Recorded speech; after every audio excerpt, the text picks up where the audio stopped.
Welcome everyone to Spin State Live. Today's session is a little different, but a very important one. I'm joined with Roisin McCann, co-founder and director of Marshall McCann Architects, and someone who has actually been part of the Spin State journey for almost 2.5 years. So this conversation is not about theory or best practice. It's about what happens when you commit to building a business with purpose, and then having to live that through real decisions, real pressure, and the real reasons of growth. Sorry, the real seasons of growth, actually. So Roisin co-founded Marshall McCann with her brother Martin Marshall, bringing together a shared upbringing in construction, a deep care for design that works beautifully for people, and a long-term view of what they want the practice to stand for. So Roisin, thank you for being willing to share your journey so openly with us today. No bother. And Thank welcome. you for having me. So look, I'll just get straight into it, just for the purposes of people on. Maybe around halfway. This will be about 45 minutes, no more than an hour. We'll probably take a break with the questions halfway and open it up for a few questions. And then at the end, there'll be an opportunity to ask Roisin a few questions as well. So let's start at the beginning. You already had a successful career in architecture, stepping away for a period and then made the decision to start Marshall McCann with your brother. What felt unfinished for you at that point? And what did you want to do differently this time around, Roisin?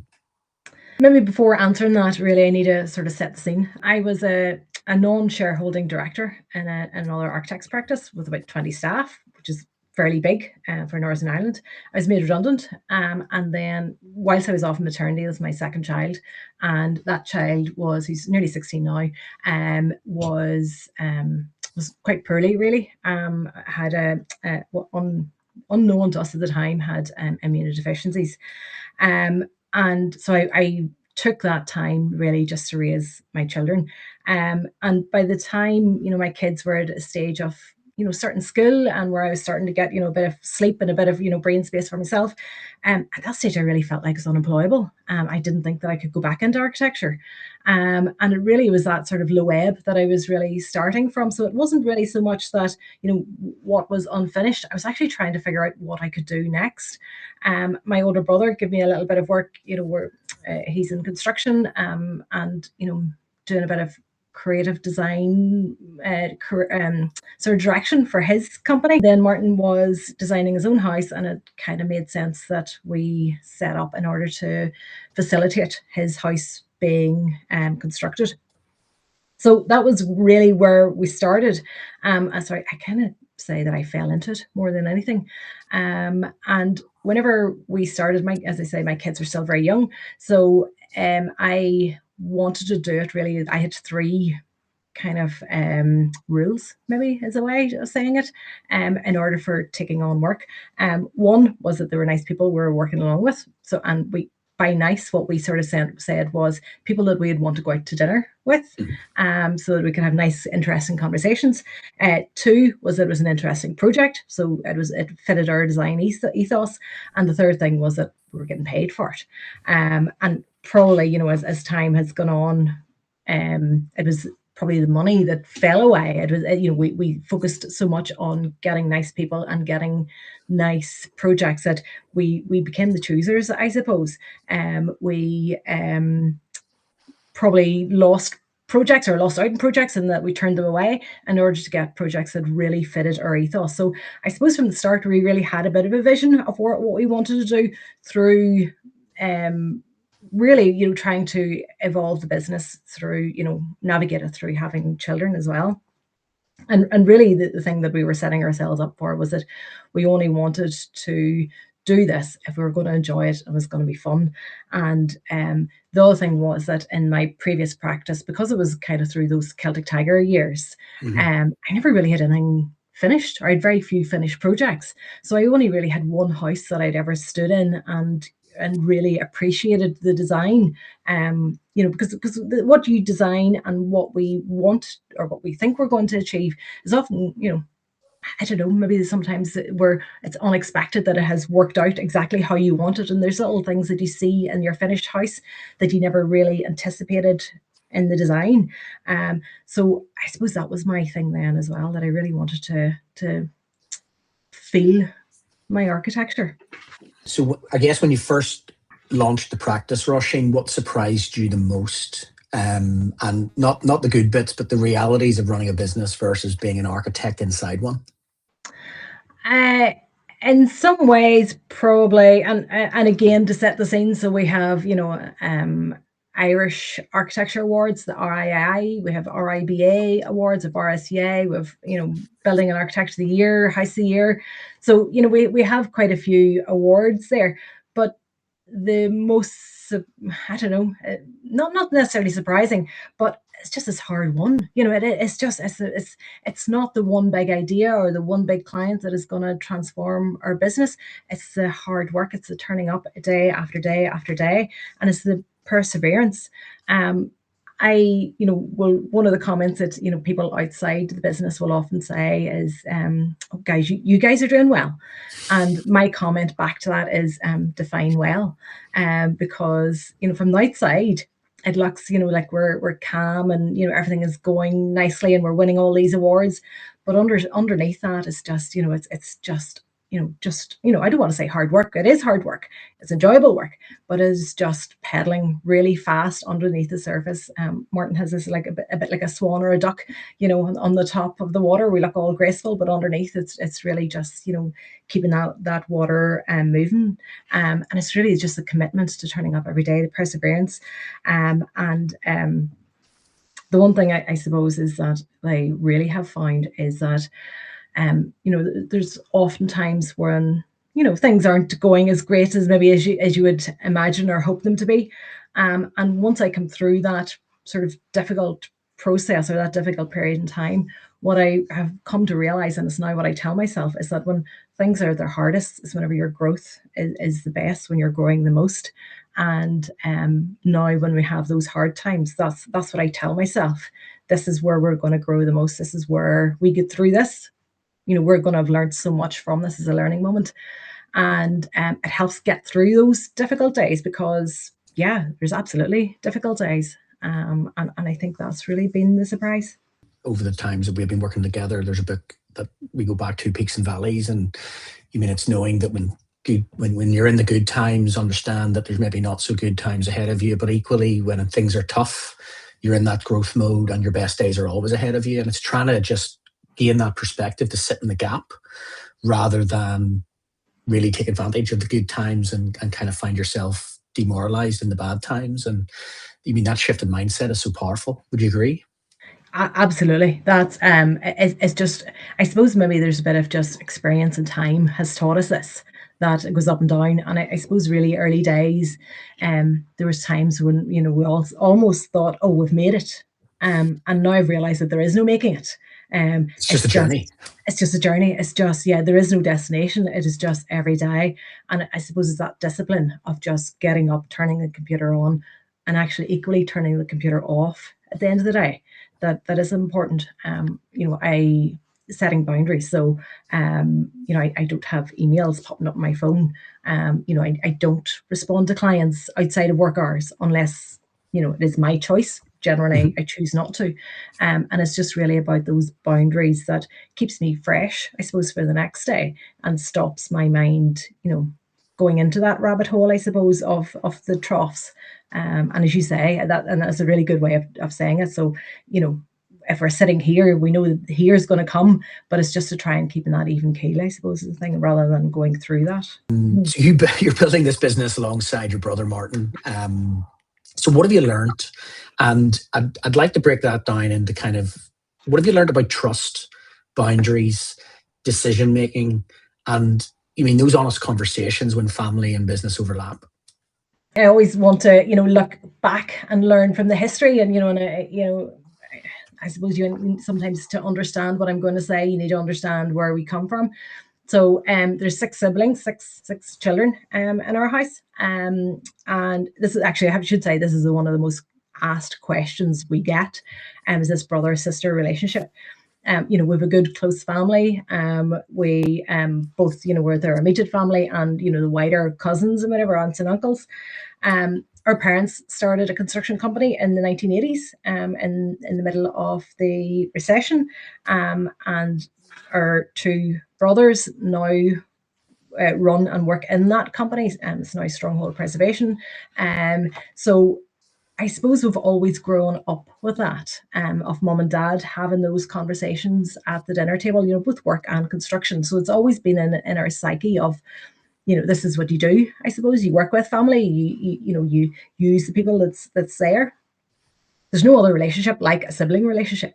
We know each other inherently. But actually we think we know each other inherently, which is where actually the problems come from. And we make assumptions, sometimes based on our 10-year-old selves, of how the other person reacts to things or thinks or is. And, that's not true for who we are. And I would say that one of our greatest strengths is the honesty we can have with each other, with those robust conversations we can have, robust disagreements we can have, and the trusting of each other. But actually, our greatest weakness is also our honest conversations, our trusting of each other, and those robust disagreements. And it's just about, and I suppose that's the thing that keeps coming back, is that, with sibling relations, as 10-year-olds, we were able to, I suppose, I don't want to say fight, because we, it wasn't actually fighting, but disagree strongly. And, 2 minutes later, everything's grand. And we still, I suppose, have that relationship where, we can have a robust conversation and, 2 minutes later asking each other, do you want a cup of tea or whatever? And one of the things that we have learned as we go through this is, number one, is not making assumptions of what the other person is thinking. And it's a good thing to have with anybody we deal with, but not making assumptions of what the other person is thinking is really important.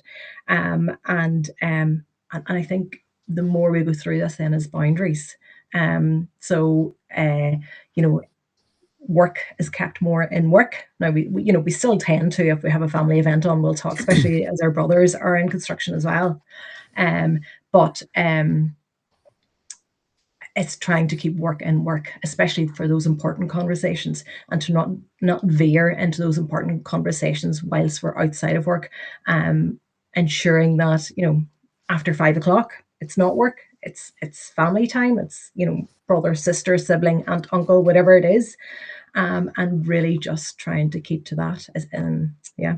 So I don't know if I've answered all your points there or not, David. I think it's so important within any organization, but especially family, because I think there's maybe these kind of known unspoken things with family. But alignment is so important. But alignment, knowing those strengths and weaknesses that we all have as human beings. I think blind spots are one of the most human things that we've got, and actually accepting them, and then making sure that we're all playing to our strengths. And we're not trying to force things. I mean, so I know you've answered it beautifully, Roisin. So I'm gonna kind of pivot, and we're going to talk about values in work, and specifically your work. So you've always been clear that buildings should be both beautiful and functional, with sustainability and comfort built in from the start. So how have those values shown up in real projects and real client decisions, and where have they been tested the most?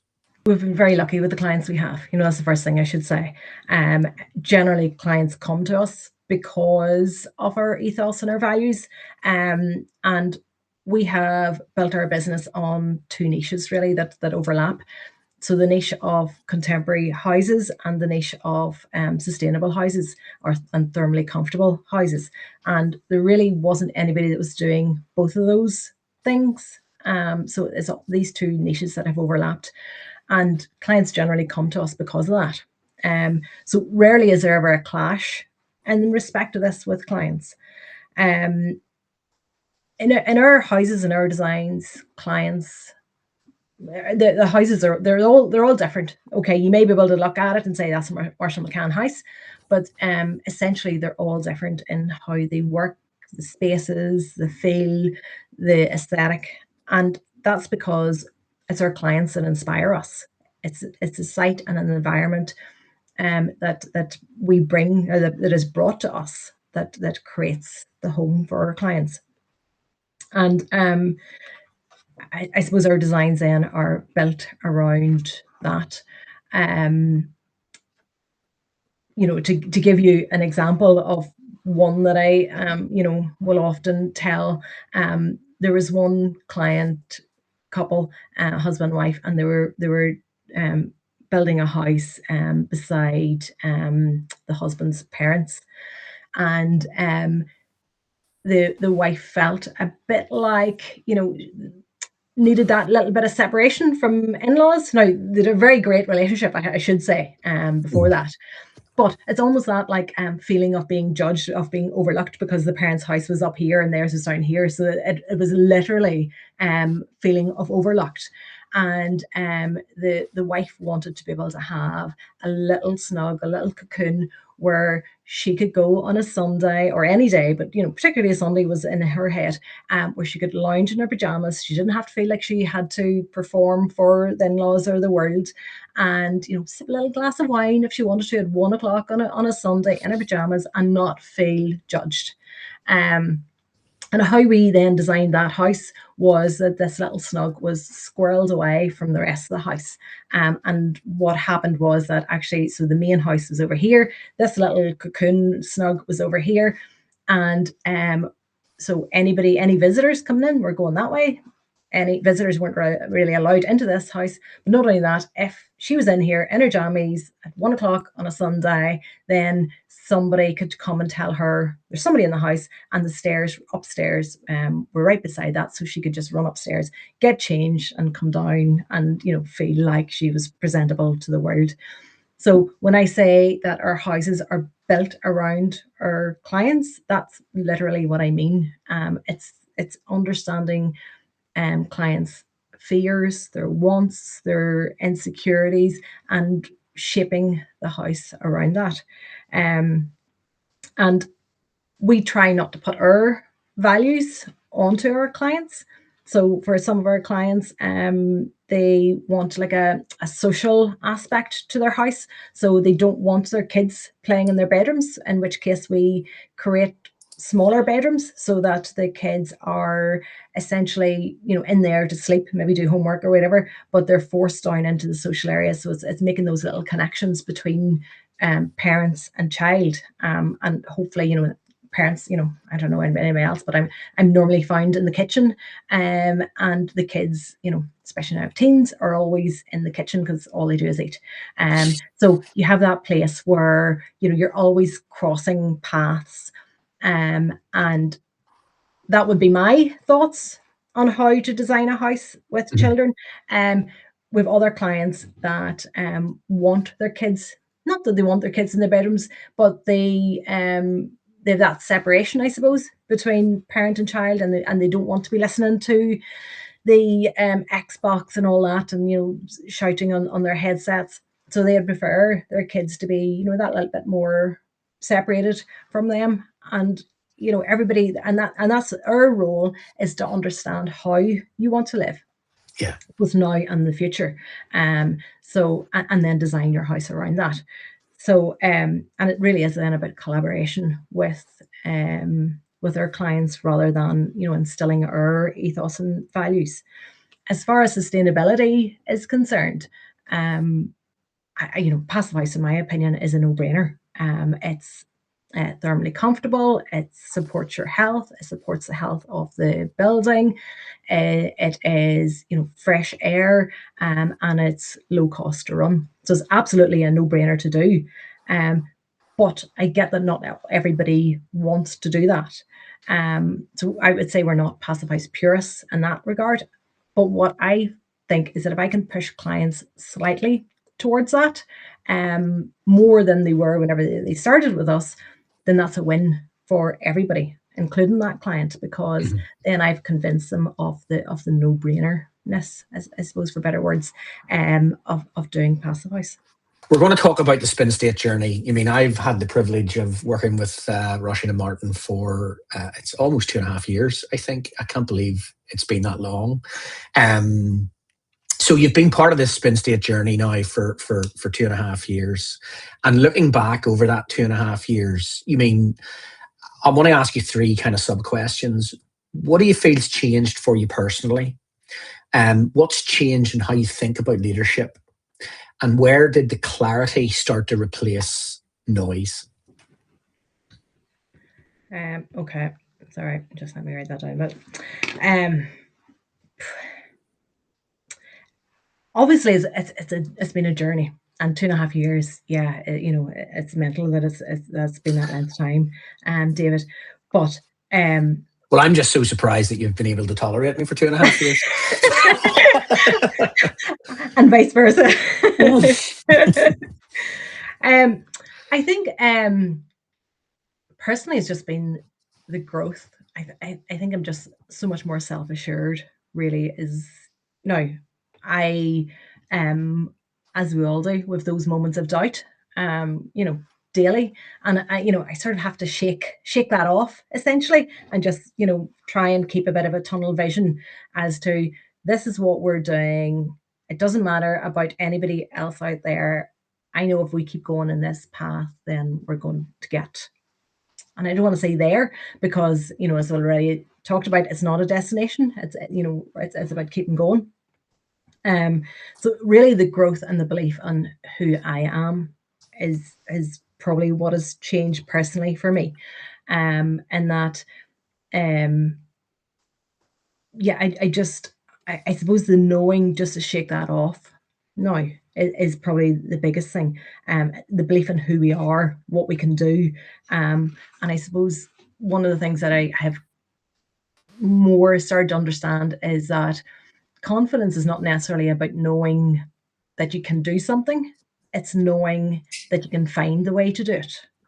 And I'm confident that whatever is thrown at us, we will find the path towards it or away from it, depending on what it is. And probably whenever I started in business, I probably wasn't really sure about the difference between leadership and management. And now in my head, I can't even see how I ever thought they were the same thing. As the eldest daughter, I'm probably a natural leader. I'll say no more about that. My husband is a school principal, and he always talks about good leaders being good servants and doing the right thing. And what we mean about doing the right thing is doing right for the other person, as well as or instead of yourself. And that then becomes that you become a good role model, not just not asking not asking other people to do things that I wouldn't do myself. For instance, it's not the first time that we turned up to get, for a photo shoot or something of a house. And the we've turned up before where the site, there's joiners still on site. Handover is the next day, and we, 6 hours maybe to get photographs, and that's it. And we're there with staff, and really, I and Martin, we just started cleaning windows, moving rubbish, doing the things, and then in doing so, everybody else then started to do the same. And I think that's a very obvious way of being a role model, then shows other people what it is that you're wanting to do, rather than actually asking people to do something that is either out of their comfort zone or not within their roles and responsibilities. But then everybody else just started to, do the same thing because we all had the end goal in place, really. So, and then I think the other thing is just that, those 3 points that I talked about earlier. So, I know, Lisa, you've joined there. So whenever we started in business, it was 3 things. Wanted to work with good people, we wanted to work on nice projects, and we wanted to make some money. And having those, they've come and gone over the years with, just at certain stages in our evolution. But having them as a guiding path has really helped. Just to know what is right for us. I think the whole thing just working with you, David, has just been a very good sounding board. And you're, very good at just keeping us on track, on path, and keeping us on the right pathway. I mean, it's like most of this work is all about really starting to understand yourself And you mean when the pressure's on, what are you defaulting to? And then asking yourself, is this serving me or is it not? And then having the courage to then challenge those underlying assumptions that are kind of driving your autopilot. So let's talk about the vivid vision process. I love a good vivid vision. So you've recently launched your vivid vision, Roisin. So Yeah. what prompted that moment? And once the vision was written, articulated, and shared, what's changed? Vivid vision was, as architects, we create a vision for other people. And we had an idea of where we were going, and Martin in particular had this vision, and I think I was kind of following along with him, but also was falling into place in some ways. But and our tagline is designing a better future together. And really, that what that is creating a vision for clients for their house, and starting to do the vision ourselves. Actually was a really enjoyable process. So we did ours originally over Christmas, the original thinking. And what I did was, I'm thinking it was a Sunday, but it was over Christmas. Every day was a Sunday. But I went into our little snug. I sat at the window. There was sun streaming in. I put the music on and I started reading the book and just jotting down ideas and thoughts and what I wanted out of this. And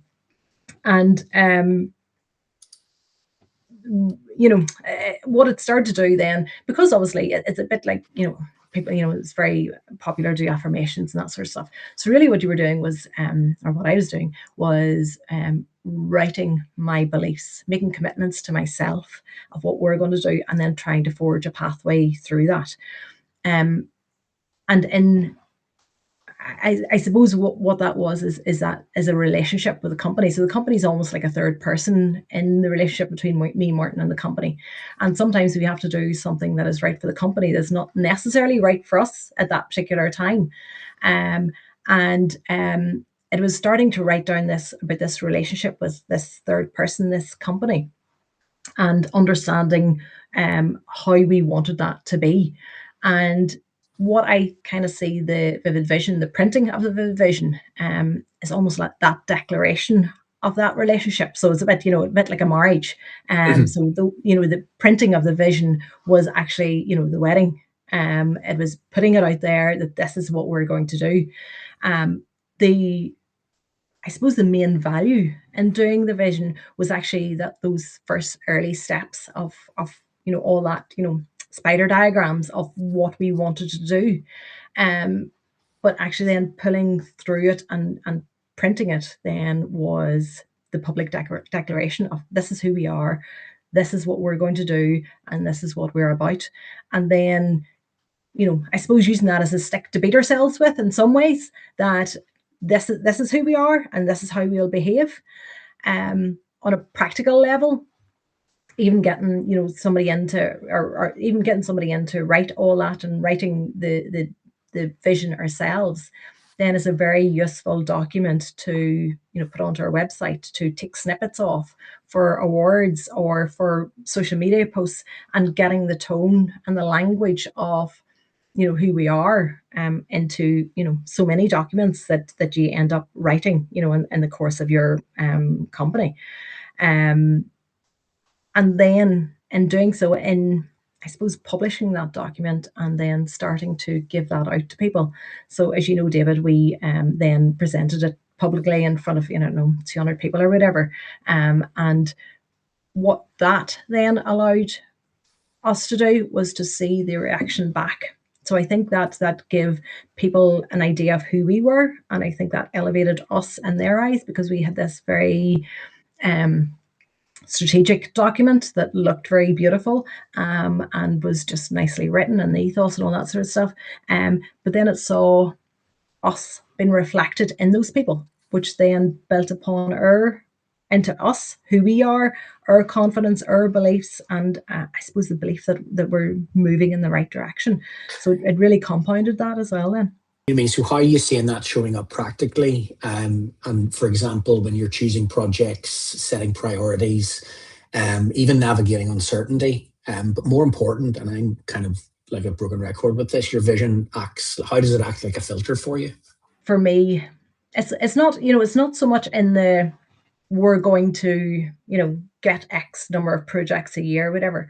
What it really, the important thing for me that I keep coming back to is the ethos and culture of who we are. And that's where I find it most useful. And that how we approach people is with respect, care, and morally. And we have set this document out. We've put it out there in the public realm that this is how we're going to treat people, and therefore that's how they will expect to be treated, and that's how we will, and that's every interaction that we have. So between siblings, between me and Martin, between us and staff, between us and consultants, and then between us and clients. And I suppose this document is almost like a verbalization of who our company is, for clients to understand who we are and what we will do. I often say to clients that our love, our raison d'etre, our want is to create beautiful, thermally comfortable homes and buildings. And everything else really is secondary to that. And whenever we say that to clients, then I suppose they start to get us, they start to understand who we are and what it is we're wanting to do. And it's really, it's about building trust then. Once clients trust us, then our job is so much easier. And that vision then being out there helps to build that trust and helps them to understand who we are, and then they'll listen to us. They'll take on board what we're saying and move forward really on that basis. It's incredibly powerful to see. I was there when you presented the vision, Roisin, and I guess what it does is it just makes every decision. You're making every decision from a benchmark of clarity and intent. There's a great podcast. I think I've shared it in the community a few times. Mel Robbins and James Doty. James Doty is a neurosurgeon, and he actually looks at what we've just talked about there in relation to that clarity and intention and how that actually manifests itself. Because once you know where you're going, you're consciously and subconsciously, you're training yourself to then move forward in that direction. Everything else then just becomes noise. So looking ahead then, looking forward now, what excites you most about the next chapter for Marshall McCann Architects and even your own journey, Roisin? So we've always had this founding principle, this starting idea that we would start in domestic because, as I said at the start, we kind of fell into this process. We didn't start out strategically to, so most architects, whenever they start out, they strategically, are in position to bring clients with them. We didn't start from that position. And I mainly worked in domestic and residential. So we originally started out in that sort of vein of domestic, getting people in through that, and then moving up, into higher end as we sort of developed and gained trust from clients and won awards. And we're starting to spread out from that a little bit. So we're hoping now, so we have originally in Northern Ireland, we now are pretty much in every county in Ireland, north and south. We have a project in London, and we have a little potential of work in United States as well. That is just, sort of playing through at the minute. And so that's all domestic projects. But then what we also want to do is, as we've been developing ourselves and, the vision and our company, we've realized that one of our strengths really is in understanding what people want. So that little story I told about, people wanting not to feel judged and wanting to have that space just to be themselves. We understand how spaces make you feel. So, for instance, how you feel in a church is very different to how you feel in a shopping centre. And then from that feeling, what we can then do is we know how to create that feeling. We know what creates that feeling, and therefore we can create it in buildings. So we're very much about how people feel and how they want to feel, and then how to create that feeling or that mood. So we tend in architecture and interiors tend to talk about the mood of a building. So we understand how to create that mood or that feeling. And through domestic, we have then really got into the psychology of people, and realize that we can bring that domestic feeling, I suppose, into the commercial. So into hotels and apartments and social housing and housing developments, and broader. So really how you live, work and play. So if you can create a space that people want to be in, so that is calm or elegant or restrained or interesting or dynamic, then people will want to be there. So for instance, in offices, if you're struggling to get people back to work, then there's so many instances around the world. If you create an amazing office, people will want to work there, and therefore, and they'll not want to be sitting at home in their bedroom. They will want to be in the office. So it's about creating that space that people want to come to. Restaurants, the same. You create a beautiful space, or a beautiful hotel, and people will want to come there. They'll pay to come there, and that's where we're now starting to make those moves into those commercial sectors. I suppose then, personally, where I'm looking to go to. So I suppose I've always worked in the front end of things. So Martin's strength has been my weakness, and my weakness has been Martin's strength, all the way about, whatever. I'm front end, so everything from first contact with clients to planning stage, and then Martin's everything after that. So I really am seeing myself as that curator of design, of being that front face of the business, of getting out there, talking to people, doing things like this, doing talks. We have a conference coming up where Martin and I was talking at as well for the RSEA, and it's really it's about getting out there and talking to people and curating the design. So I see my role as being that real top end of encouraging staff and understanding where staff skills are, and just honing all that design, giving them something really concrete to work on at the very start, so they know direction, and then honing that at the end, so that and keeping in touch with the clients then, so the clients ultimately are happy, they're getting what it is they want and more than when they started at the start of the process. And I mean, just to see the journey over the last couple of years and how that has evolved is incredible. It's like you've found a place that you really love and you lean into it, as well as Martin. So before I open it up to questions, if there was one lesson you could share with other founders or partners, and we've got a mixed group of people. We've got a couple of founders of businesses, and we've Keith leads a significant team in Belfast. But if there was one lesson you could share with founders or partners, especially those building professional services businesses, what would you want them to know about clarity, patience, or the long game? Turning up every day, the consistency, perseverance, understanding that good times will come. Whenever you're having a bad day, and I think being mindful of what you're doing. So I suppose what I mean by that is a vision. So have a vision, whatever that is important to you, understanding yourself, what is important to you, what it is you want to be doing, and I suppose identifying that and keep moving towards that every day. And it's just, it is every day is just baby steps towards that. And one day you will find that there's something that just, kicks you on, a little leapfrog. But generally it's the day to day, just keep going, is what gets you there. But also making sure you've got to look after yourself in the process. Oh, absolutely. Yeah. So let's open it up to questions. Has anybody got any questions for Roisin about anything that we've talked about today?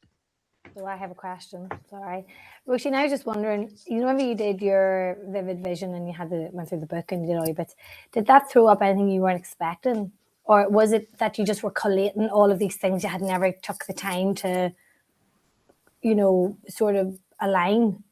Did it just like give you focus for the future, or did it actually like maybe change how you see the business or want to progress it? In some ways, a little bit of both. I don't think there was any one, eureka moment in it. I think it was much more. I found it just a much more sort of reassurance that I was doing the right thing than anything.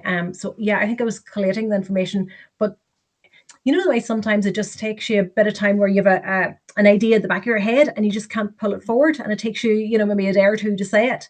It's just like pulling all that information to the front of your head, so you're much more aware of what it is, so that you know where you're going. Yeah, it just like shines a big light on it, because other than that, you're kind of on autopilot. You kind of know it feels all okay and it's kind of where you like it, but at least it just gives you that big tick to say, yeah, this is exactly what I want to create. And I'm just I think whenever we were going through this with David, and no comment, David, but there probably was a little bit of resistance from me, certainly at times, about certain things. And I would have said something like, I know what it is. I have this, feeling of knowing what it is, but that's much more different than actually, being able to say it and being able to write it. And actually, David has really encouraged me to be writing posts. So, I'm writing, 3 times a week, or posting 3 times a week. And again, what that does is just creates clarity in your head. And you're reinforcing it for yourself, really. Yeah, that's it. So I don't really post for other people. I post for myself. Because it makes me understand what it is I'm doing, and that has evolved and changed over exactly years working with David. But the essence is there, and then it allows me to be able to speak a bit more fluently and confidently about what it is we're trying to do, which then it just keeps compounding. So therefore, people believe what I'm saying more because I believe what I say. You believe it, and you know it, Good, thank you. That was a great question, Lisa. Thank you. Anybody else got any questions?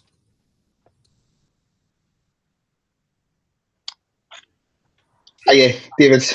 Hi, Roisin. Craig. Good to see you. Haven't met you before, Roisin. That was brilliant. Thank you for that. More just a comment or a reflection on what you just said, actually, because it's not something I'd thought about before. But when you said there, I don't really post for other people or write for other people, I write for me. I really like that, because I think all this stuff on social media has become so artificial, particularly with AI posts and all the rest of it. It's so inauthentic. I can barely read what's on there anymore. I think if more people were just writing authentically from the heart, I think if you're trying to go viral, then you write for other people. But if you're trying to just, I probably prefer your approach. I think that made a lot of sense for me, just really resonated with me. So I wanted to comment on that. Good. That's not the question. But I think actually what that does, well, it allows you to see why to post, if you know what I mean, because it's for your benefit. And it's changed how I approach it. So it doesn't feel like a chore. It feels like, actually, I enjoy writing anyway. But it doesn't feel like a chore to me. It's about understanding. It's a bit more of that vivid vision, where if I think of me writing the vivid vision, I'm sitting, sun streaming in the window with music on. I think of it as like a happy time. And that sounds a bit, naff, but anyway. But it's about understanding your own thoughts. I guess if there was a question, and maybe it ties into that around, purpose and clarity and being aligned with, what you're doing and why you're doing it. But on those difficult days that you talked about, when, David said about just keep doing the reps, but he also mentioned about you've got to look after yourself too. What do you find are the things that really help you? Or are you good? Because I'm not. Are you good at being proactive and going, these are the things that I'm going to do to help me in these moments? I think time and experience has helped. And even there recently, where things are really good at the minute, but then it's almost like my brain then starts to try and self-destruct. And I have to, in my head, I'm literally doing that on my shoulder, get off. And then the other thing is just about discipline. So switch the computer off. Do not have your emails popping up on your phone. Decide what your hours are going to be and stick to that. Now, obviously, there's times where you just want to, and that's fine, but stick to that. And then for me, it is about, getting sleep. It is about exercise. So, I can't say that I enjoy running, but I do it. I, do yoga, and I'm very disciplined with those things as well. And comes Wednesday night, I'm at my yoga class no matter what, even though no matter how I'm feeling, I know that I will come away feeling better. So yeah, it's just about looking after yourself. And it's all the things that you hear, in social media and, eating well, sleeping, exercise, but it's true.